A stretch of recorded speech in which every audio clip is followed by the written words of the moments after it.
नमस्कार, मेरा नाम सुभाष चंद्र सिंघल है और सीए सिंगल टैक्स गाइड में आपका स्वागत है। मैं तकरीबन 46 ईयर से प्रैक्टिस में हूँ और मेनली इनकम टैक्स और टैक्स रिलेटेड वर्क हैंडल करता हूँ। समय समय पे मैं टैक्स टॉपिक के ऊपर नेशनल लेवल जर्नल्स में आर्टिकल भी लिखता हूँ।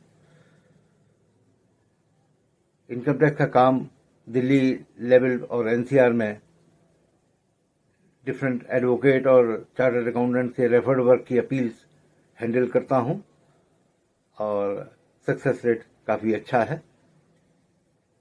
आज मैं आपके सामने जो केस डिस्कस करने जा रहा हूं, ये reassessment initiated by local tax authorities which is invalid के ऊपर है।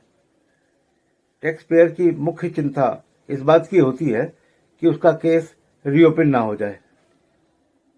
इनकम टैक्स विभाग ने तरह तरह से कंप्यूटर डेटाबेस इंफॉर्मेशन कलेक्ट करते हुए इंटीमेशन वो फॉरवर्ड करते हैं फील्ड ऑफिसर्स के पास और ये चाहते हैं कि टैक्स पेयर का केस उन सूचना के आधार पर रीओपन हो जाए। आज का सब्जेक्ट उसी से संबंधित है। 29 मार्च 2022 को Central Board of Direct Taxes ने एक नोटिफिकेशन जारी किया था। उसका टॉपिक था e assessment of income escaping assessment scheme 2022। इस नोटिफिकेशन को उसी दिन से लागू माना गया। इस स्कीम में यह कहा गया कि 29 मार्च 2022 के बाद जितने भी असेसमेंट, रीअसेसमेंट, रिकम्पुटेशन सेक्शन 147 में, 148A में नोटिस जारी होंगे, 148 का नोटिस जारी होगा, ये सब ऑटोमेटेड एलोकेशन के द्वारा होंगे। नोटिस सेक्शन 144B में भी सभी फेसलेस तरीके से जारी किए जाएंगे। जबकि आज अगर हम देखें तो आज भी इस नोटिफिकेशन के लगभग 2 साल बाद भी नोटिस 148A-B का, 148A-D का और 148 का वो लोकल असेसिंग ऑफिसर के द्वारा जारी किया जाता है और उसके बाद मैटर को फेसलेस यूनिट को फॉरवर्ड कर दिया जाता है। अभी हाल में ही ऑनरेबल तेलंगाना हाई कोर्ट ने एक फैसले में 52 रिट पिटीशंस को एक साथ ऑर्डर की डेट है 14 सितंबर 2023 और मेन केस का जो नाम है वो है कनकदा रविंद्रा रेड्डी वर्सेस ITO।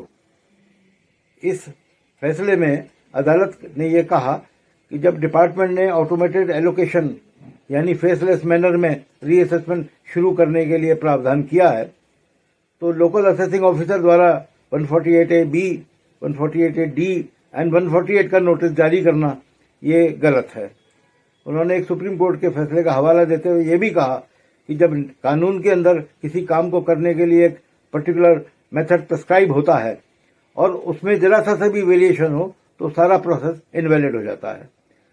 क्योंकि इस केस में 29 मार्च 2022 के बाद से कोई भी नोटिस लोकल असेसिंग ऑफिसर से नहीं जारी हो सकता था, इसलिए तेलंगाना हाई कोर्ट ने यह तय किया कि ये जितने केसेस हैं जिनमें ये लोकल असेसिंग ऑफिसर द्वारा नोटिस जारी किया गया था ये सब इनवैलिड है और सारी प्रोसीडिंग्स के नोटिस क्वैश कर दिए गए। आप भी 148A-B के नोटिस के जवाब में, ऑब्जेक्शन में और अगर डिसीजन हो जाता है तो अपील में ये ग्राउंड इस जजमेंट के बेसिस पे ले सकते हैं। इससे आपको काफ़ी फायदा रहेगा। वीडियो के अंत में आपसे रिक्वेस्ट करूंगा कि वीडियो छोड़ने से पहले बेल आइटम दबाकर सब्सक्राइब करें, जिससे कि भविष्य में भी आपके पास इस तरह की सूचना, लॉ में परिवर्तन, लेटेस्ट ट्रेंड्स के बारे में सूचना लगातार आपके मिलती रहे। धन्यवाद।